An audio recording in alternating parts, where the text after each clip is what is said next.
My name is Zosia Hołubowska.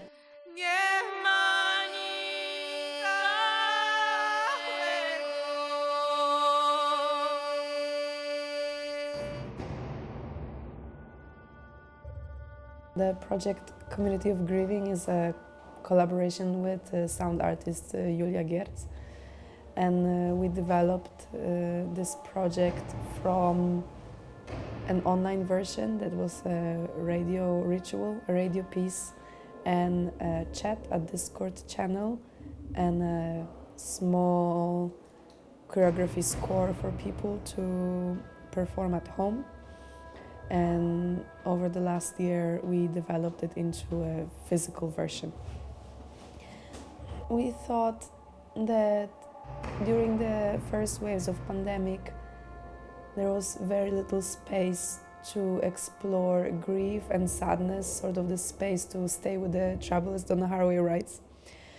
And we were also thinking that we were both raised Catholic, and we felt that we were not really equipped spiritually to deal with heavy emotions as a collective or as a community. So our idea was to create a ritual through music on our own to sort of like walk through this valley of grief together. For us it was very important to allow yourself to experience this instead of going into this overproduction, oversaturation mode that I saw with lots of online projects.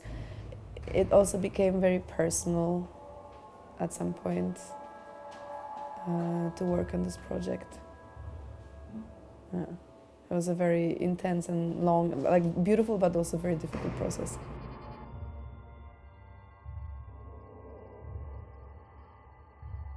I think there's a lot of power and magic in experiencing music together. For me, it's a very spiritual phenomenon, and I believe in the power of collective and creating knowledge collectively. And I think, especially as we are faced with very difficult questions about the future of mankind, so to speak, but actually it is true, I think that the collective is the answer.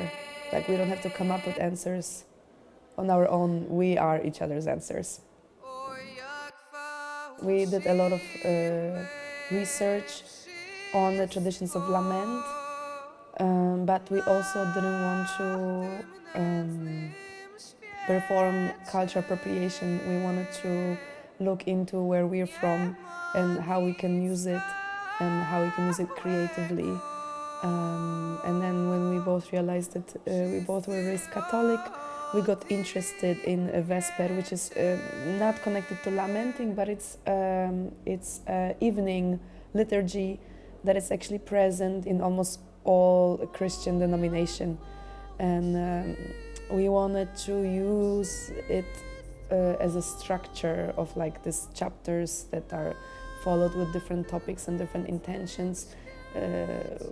We didn't want to create a religious piece, but we wanted to look into like sort of the spiritual structure that we were raised in and how we can actually use it for our benefit, how it can support us in this process.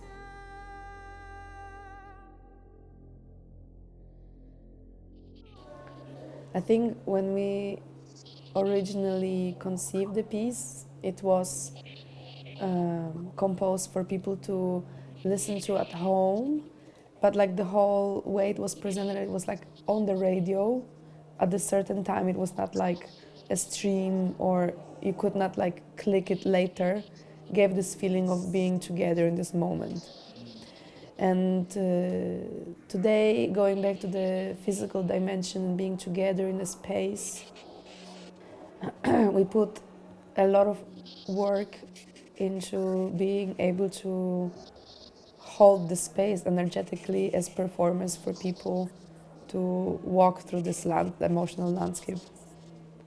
So we really did put a lot of effort and a lot of thought into how to provide people with this safer space to experience like really intense and painful emotions.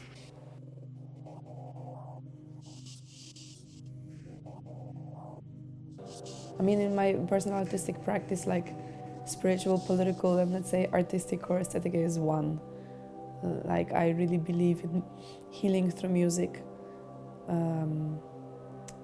But of course, it's not always possible during a festival or like a para-theatrical form to be able to provide this healing energy. Also because during the process we actually all got sick. Almost everyone from the team had a health problem. I think it was also very heavy on the process, but also very interesting what it actually means to be physically together working on a piece and preparing to host 200 people in the room. We really were worried what it's going to be like. We definitely come from a place of care in developing this piece, care and sharing, and we would like to be able to offer healing. But I'm not sure, to be perfectly honest, if in the festival setup and being sick, we were able to provide it like 100%, probably not. But I also think it's a matter of taking care of your own resources and your own energy and being like honest that okay, maybe it's not like full-on witchcraft, but at least it comes from the place of generosity, what we wanted to do today. For me, grief is more like a circular event, that it like comes in waves, and it sometimes you are like in the center of a storm, and then it gets ugly, and then you let your tears dry, but then somehow like it never leaves you. Once you like lost something, it never leaves you. Like the void is always there. You just learn how to deal with it and learn how to survive it. But like for us, I think in the piece we didn't want to like you never get over it. It's more like a space to experience it, that you can survive it. You know, there's like a light at the end of this dark valley. I think that was more our narrative, like this circular movement rather than a linear one. You know, and we will only know with time what actually this whole pandemic situation means, and we will only know with time what the actual consequences will be.